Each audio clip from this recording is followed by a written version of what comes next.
The first reclamation was in Guntong. Guntong was the first new town.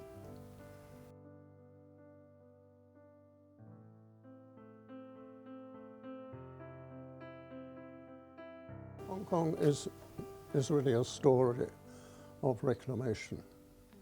You can see that I get very emotional when you start talking about it, because it has been our salvation.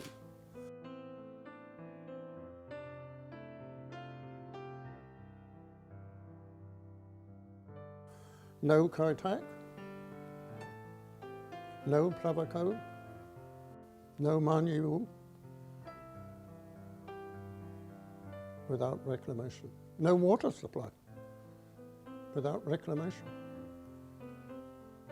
We had to beg China to let us have more water.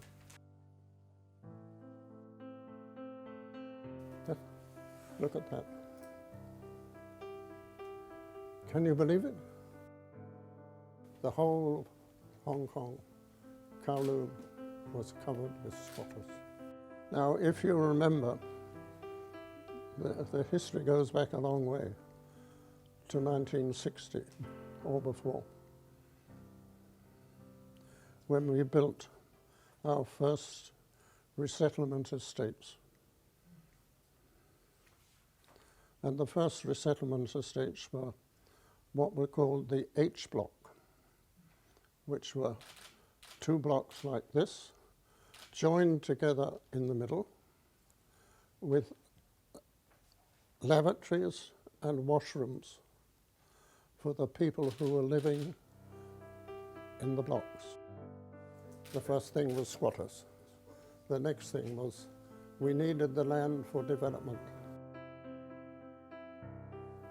And I worked as a civil servant all through that period. And that's why I find I'm so emotional when we talk about this problem, the problem of housing today. Are we going back to that? What do the people live who live in subdivided flats?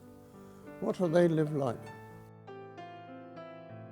We are facing a serious problem. There are over, 300,000 people on the waiting list? And my sympathy is with the people on the waiting list. And I get very emotional about it when people oppose it, because we can't stop here. And the best is very often the enemy of the good. The best may be no reclamation, but the good of the people of Hong Kong is reclamation. That's my opinion.